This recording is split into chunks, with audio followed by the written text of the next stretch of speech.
अभी हम लोग देख रहे हैं कि लंका में राम की सेना पहुंच गई है। यह सेना सदविप्रों के द्वारा संगठित सेना है, जिसको न महीना मिल रहा है, न ही ब्रह्मा और शिव के द्वारा दिव्यास्त्र देवास्त्र मिला है, न इनके पास कवच हैं, न ही शरीर पर बहुत कपड़े हैं, बहुत अल्प ही कपड़े हैं। इनके पास क्या है? तो जोश है, होश है और अन्याय के खिलाफ लड़ने की बात है। इसलिए तुम लोग भी ठीक से समझ लो। यहाँ पर रावण के साथ जो है ब्रह्मा और शिव का देवास्त्र और दिव्यास्त्र भी है। ब्रह्मा का यह प्रपोता है तो शिव का दुलारा शिष्य है, इसलिए दोनों की सहयोग अपेक्षित है। और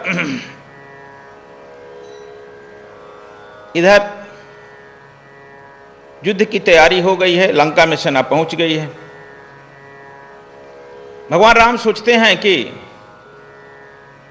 युद्ध सूर्यास्त होते बंद होना चाहिए, लेकिन राक्षसों की गति, मायावियों की गति अंधेरा होने पर बढ़ जाता है। ये नियम मान भी नहीं सकते हैं। तब तक से बात हो ही रही है, तब तक से इधर सूचना मिली, 4 पक्षी आकर विभीषण के यहाँ मिले और चारों पक्षी से जो चिट्ठी मिला, पत्र मिला, उन्होंने कहा कि हे प्रभु, रावण भी अब अंतःपुर में अपना जो है सेना साज लिया है। उत्तर पर स्वयं वह रहेगा, उत्तर गेट पर वह स्वयं रहेगा, पूरब गेट पर उसका लड़का इंद्रजीत रहेगा। और बताए इस तरह से, देखिए हमारे सद्वीप समाज जो है वहाँ सक्रिय हो गया है और वहाँ से यह समाचार आने लगा है। उधर जो है रावण की पत्नी रावण को रोक समझा रही है कि यह युद्ध ठीक नहीं है। हम देख रहे हैं कि काल मरड़ा रहा है लंका पर, सब अशुभ घटनाएं हो रही है, अभी भी बात मान लीजिए। रावण कहता है कि हमें बहुत समझाने की कोशिश मत करो,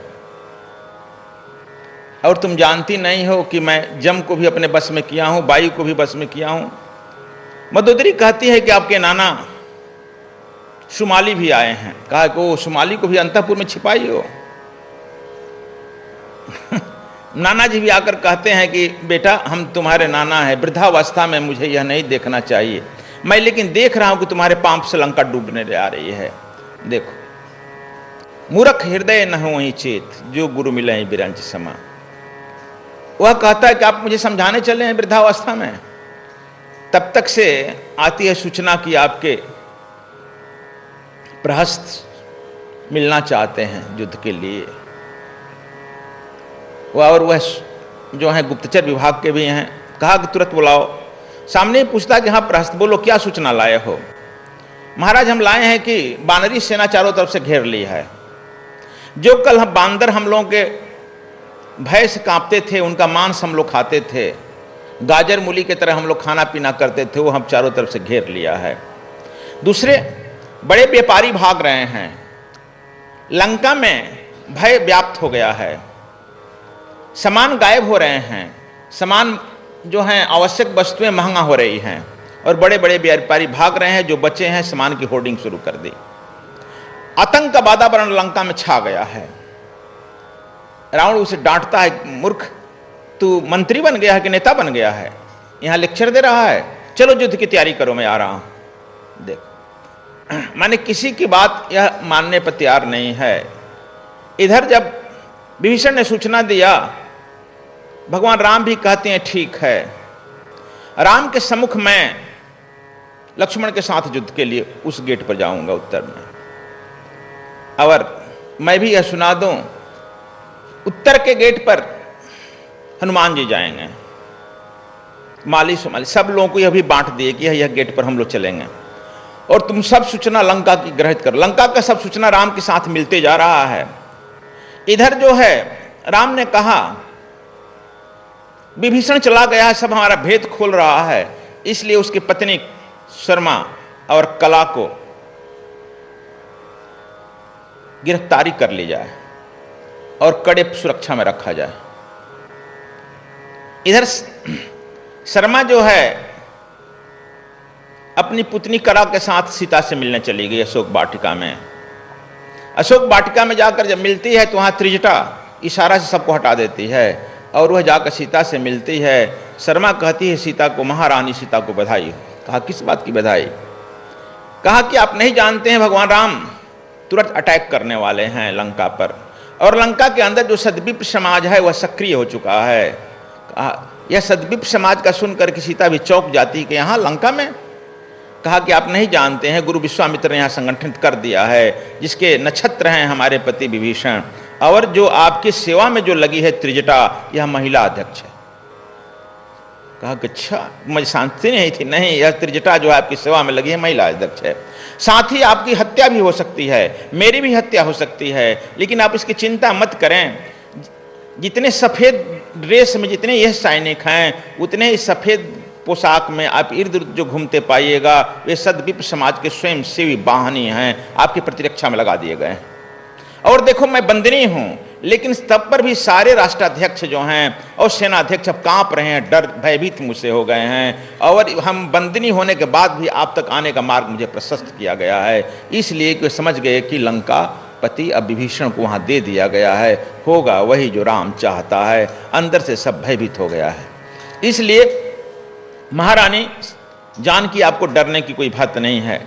वह कहती है कि यहाँ पर तभी रावण कल ही आए थे, कहीं कि राम का सिर काट दिया गया, कि राम का सिर भी दिखाते हैं। कहे वह समझाती है वह राम का सिर दिखावें या न दिखावें, लेकिन वह अपने सिर के लिए अब चिंतित हो गए हैं। और यहाँ पर जो है आतंक का वातावरण छा गया है, आप निश्चिंत रहें। यह बात, यह यहाँ की स्थिति यह चल रही है। देखो, जहाँ सुमत तहाँ संपत्ति नाना, जहाँ कुमत तहाँ विपत्ति निधाना। वहाँ पर देखो, राम के दल में अभी सुमत है सबों में, और यहाँ पर एक एक आदमी में कुमत व्याप्त हो गया है। जब यहाँ और शर्मा कह करके निकल गई, इसके बाद सीता समझ गई कि ओह, त्रिजटा भी यहाँ सद्विप्र समाज की महिला समाज के अध्यक्ष है जो हमारी सुरक्षा में लगी है। वह भी त्रिजटा भी आकर कहती कि आप निश्चिंत रहिए, आपके हम मुख्य सुरक्षा प्रहरी बने हुए हैं, और इस तरह से आप जो देख रहे हैं मेन लोग जो हैं ये सब सद्विप्र समाज के ही सदस्य हैं। पहले तो डर से काम कर रहे थे, लेकिन अब सब सक्रिय हो गए हैं।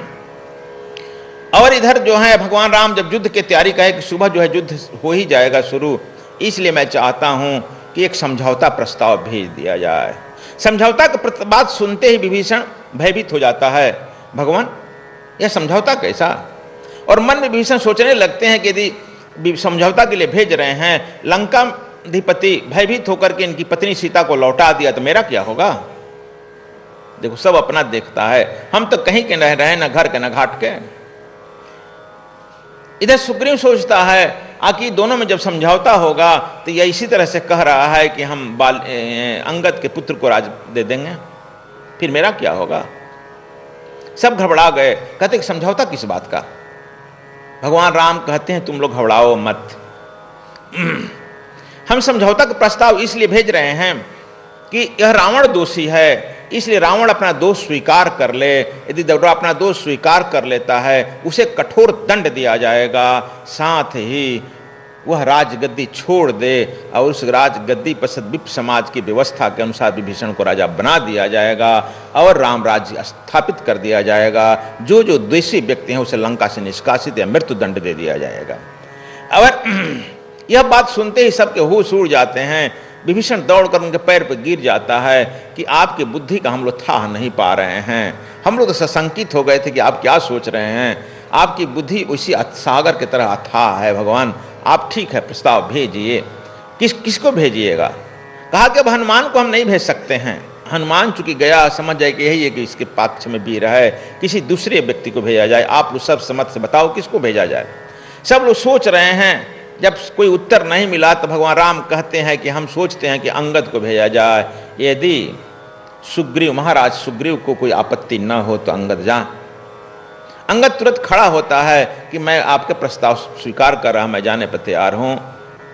सुग्रीव भी कहते हैं कि मुझे कोई आपत्ति नहीं है, लेकिन कहते हैं कि देखो अंगद, तुमको इस तरह से काम करना होगा कि तुम्हें मृत्यु दंड तक दे सकता है। तुम अपने बुद्धि बल पराक्रम का परिचय देना और देते हुए अपना समझौता प्रस्ताव रख देना।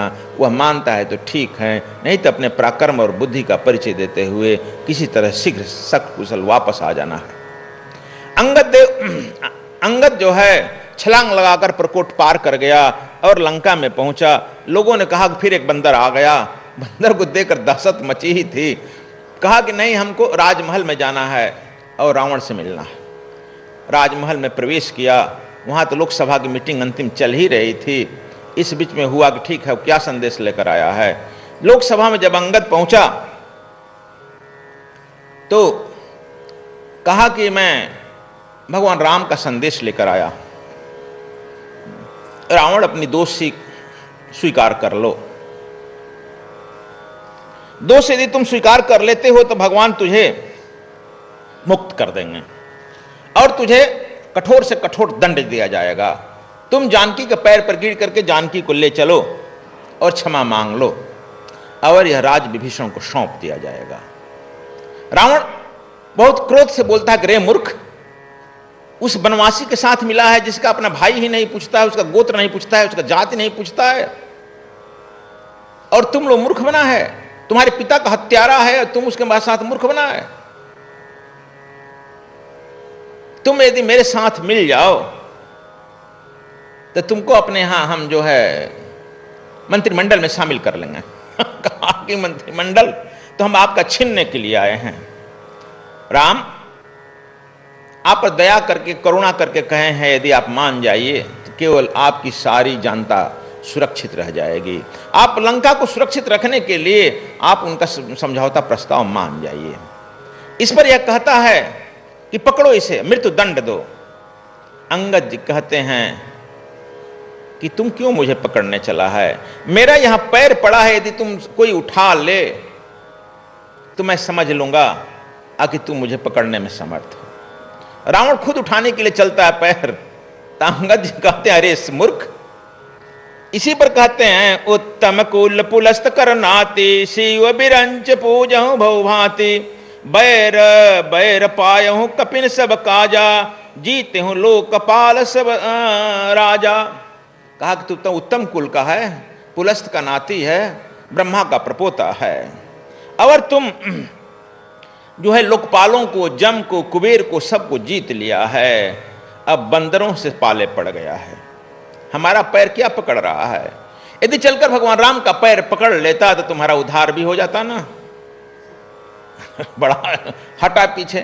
कहा कि योद्धा चारों जाओ, 4-5 इसे उठाकर पटक दो और मृत्यु को प्राप्त कराओ।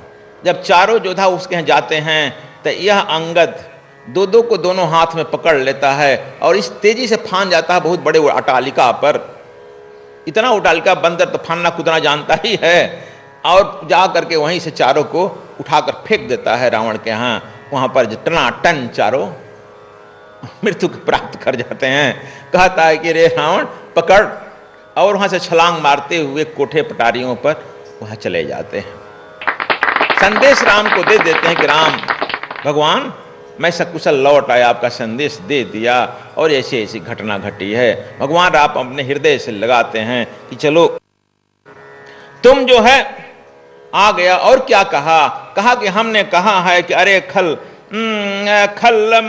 खल मनुजात द्विज मिस भोगी पावन पावहि गति जो जांचत जोगी। तुलसीदास जी कहते हैं अरे दुष्ट, तू तो ऐसा आदमी अब हो गया है कि मनुष्य का भी तो मांस खाया है, द्विज का भी मांस खा गया है, विप्र का भी मांस खाया, साधु का भी मांस खाया, लेकिन अब तुम जो चाहता है वही मृत्यु जो जोगी लोग मांगते हैं। लेकिन तुमको वह गति भी मिल जाएगी, क्योंकि हमारे में बंदर भी सब सद्विप्र हैं और तुम उसी गति को प्राप्त करना चाहता है तो कर। भगवान राम कहे कि आप तुम तो बहुत ज्यादा बात कहकर आ गया।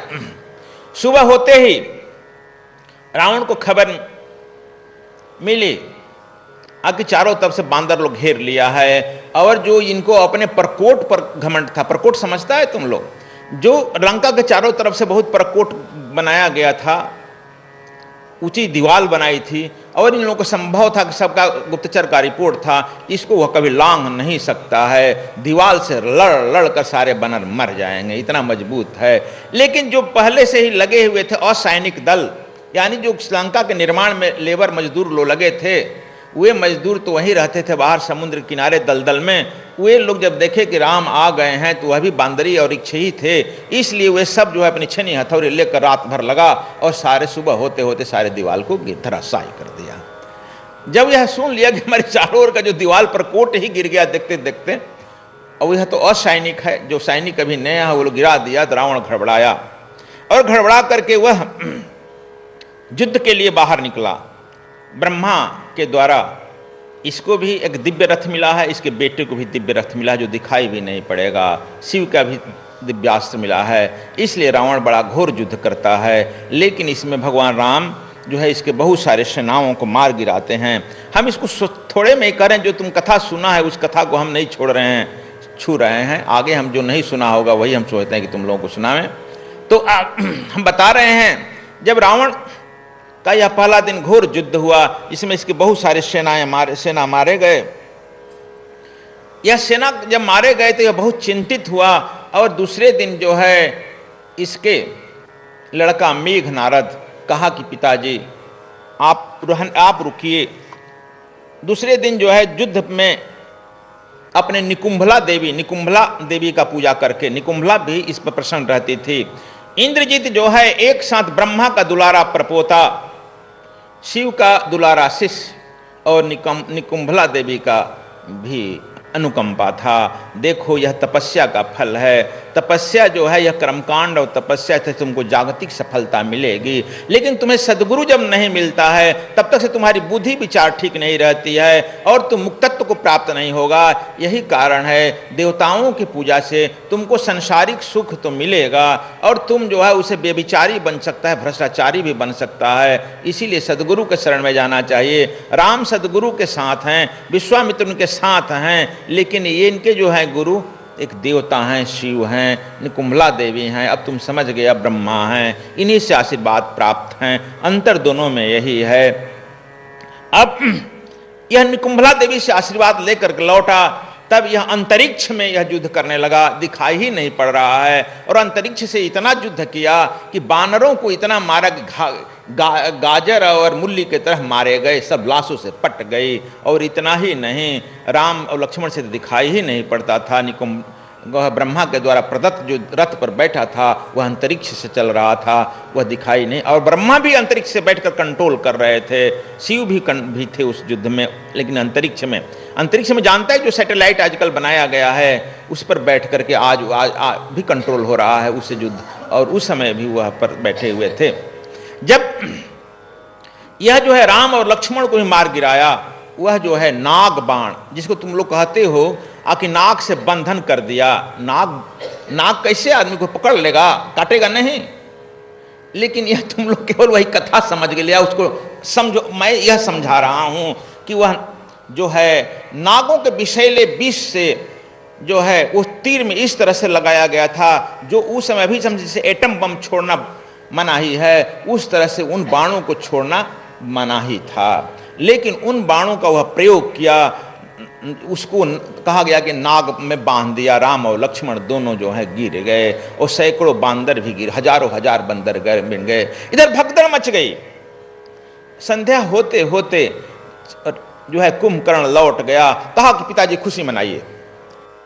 सद्गुरु स्वामी कृष्णायन जी महाराज के साहित्य व प्रवचनों की डीवीडी प्राप्त करने के लिए संपर्क करें 098 68 88 6830 099 68 4302। मानव जीवन में सफलता प्राप्त करने की ध्यान प्रथम और अंतिम विधि है। वर्तमान युग में भौतिक और आध्यात्मिक उन्नति को प्राप्त कर मानव सेवा की कला सीखें।